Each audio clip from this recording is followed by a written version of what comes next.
The enemy of your enemy is not necessarily your friend. Politicians forget this fact. Right now, for example, politicians in Congress concentrate their time and attention upon articles of impeachment that call President Trump a threat to national security. Meanwhile, Trump actively defends the United States against a real threat to national security, the Islamic Republic of Iran. Trump fires back after Iranian leader condemns him on Twitter. Make Iran great again. Between Trump and Iran, the president's opponents seem to think Trump is the worst enemy. Sen. Amy Klobuchar, for example, accuses Trump of taking us pell-mell toward another war. More from opinion, she joins other politicians who accuse Trump of escalating conflict with Iran. They fault Trump for two decisions, in particular, withdrawing the United States from the Iran nuclear deal in 2018, and killing Iran's top general, Qasem Soleimani, in a targeted drone strike on January 3, 2020. These politicians are blaming the victim, and their accusations are false. In fact, Trump's response to Iranian aggression has been necessary and proportional, not escalatory. Recall that Iran has been waging war against the United States since 1979, long before Donald Trump won the presidency. Almost immediately after the Islamic Republic was founded, it invaded the American embassy in Tehran and captured 98 hostages. Since then, Iran has routinely committed armed attacks against the United States and its allies. For example, Iran plotted to bomb a restaurant in Washington, D.C., in an attack that would have assassinated the Saudi ambassador and massacred 100 to 150 American civilians.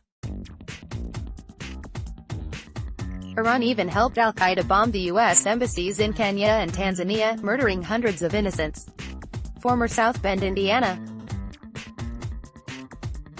Mayor Pete Buttigieg said Iran is likelier to build nuclear weapons because Trump gutted the Iranian nuclear deal. Yet the Iranian nuclear deal was gutless to begin with. More recently, Iran killed about 600 American soldiers in Iraq, shot down U.S. aircraft, attacked commercial ships, bombed U.S. allies, besieged the U.S. embassy in Baghdad, and killed countless civilians worldwide. Now imagine all this plus nuclear weapons. Former South Bend, Indiana Mayor Pete Buttigieg said Iran is likelier to build nuclear weapons because Trump gutted the Iranian nuclear deal. Yet the Iranian nuclear deal was gutless to begin with. It did not require Iran to abandon its decades-long terror campaign against the United States and its allies. Moreover, because the deal sunsets in 2025, it was designed to merely postpone Iran's nuclear weaponry, not prevent it. In other words, the deal let Iran keep its terror and have nukes, too. Trump rightly rejected it. The goal of the nuclear deal was to charm Iran into thinking the commercial benefits of trade exceed the strategic benefits of a nuclear arsenal. So the deal paid Iran up to $150 billion, and lifted trade sanctions, allowing Iran to make even more money, in exchange for Iran's promise to curb its nuclear development and submit to international inspections. But after the deal was signed, Iran broke the deal, anyway, violating rules governing nuclear centrifuges, international inspections, chemical production, and weapons technology. To understand why Iran did that, follow the money. First, by paying Iran and lifting pre-existing trade sanctions at the outset, the deal gave away Iran's incentive to follow through on its promises. Why buy the cow after you got the milk for free?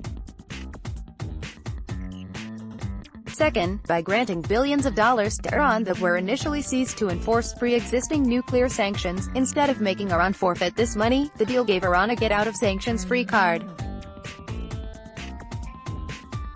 This signaled to Iran and other nuclear proliferators, including Iran's partner, North Korea, that illegally pursuing nuclear weapons is a win, break-even proposition instead of a risky business.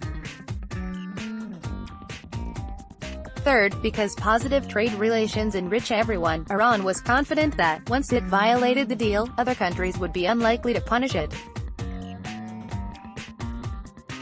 Losing business hurts everyone, not just the bad guys in Tehran.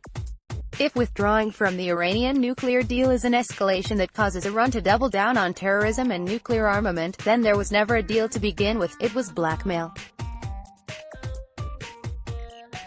Similarly, the United States did not escalate by killing Soleimani in a targeted drone strike. Soleimani was a notorious enemy combatant. He led Iran's war against the United States for many years. Killing him does not even match the scale of aggression he personally committed against the United States, let alone escalate Iran's decades-long war. Rather, the United States rightfully killed Soleimani as an act of responsive self-defense. With a single missile strike, Trump annihilated both Soleimani and Mahdi al-Muhandis, the leader of a paramilitary group that had just killed a U.S. citizen and attacked the U.S. embassy in Baghdad, two birds with one drone. Killing individual enemy combatants, without collateral damage, remarkably, is not even an escalation against Iran's most recent terrorism spree, let alone an escalation of its decades-long war against the United States. Click here to get the opinion newsletter. Trump is obligated to terminate these national security threats, not surrender to them. The United States is even entitled, as a matter of necessity and proportionality, to disable the Iranian government's entire capacity to continue launching attacks, let alone to merely kill one Iranian general. To be sure, Iran responded to this strike by launching missiles directly at Iraqi military bases containing some U.S. troops. By exchanging direct attacks against each other, the United States and Iran are de-escalating the war between them. First, Iran's missile launch at Iraqi bases was less provocative than previous attacks because this time, at least, Iran inflicted no fatalities. But just a few weeks ago, Iran's paramilitary forces fired missiles that killed an American citizen and wounded several others, causing Trump to respond in the first place. Second, direct attacks imply a de-escalation because these are a concession from Iran's preferred modus operandi in its war against the United States, committing armed attacks through paramilitary proxy forces. Rogue governments like Iran command civilian militias and other paramilitary forces purposely to blur the line between combatants and non-combatants. This strategy endangers innocent civilians. That, of course, is the point. By blending into civilian populations, Iranian proxies use innocents as human shields. Because they are not wearing Iranian military uniforms or operating from Iranian-owned military bases, these forces can more easily conceal combatants, deter military responses for fear of collateral damage, and even hide the Iranian government's own involvement. This is the same strategy used by Al-Qaeda, Islamic State, and Russia in its paramilitary operations against Ukraine and Estonia, a NATO ally.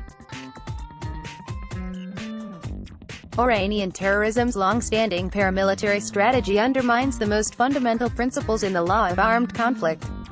Military operations should temper the risk of harm to innocent civilians, not exploit such harm for tactical advantage.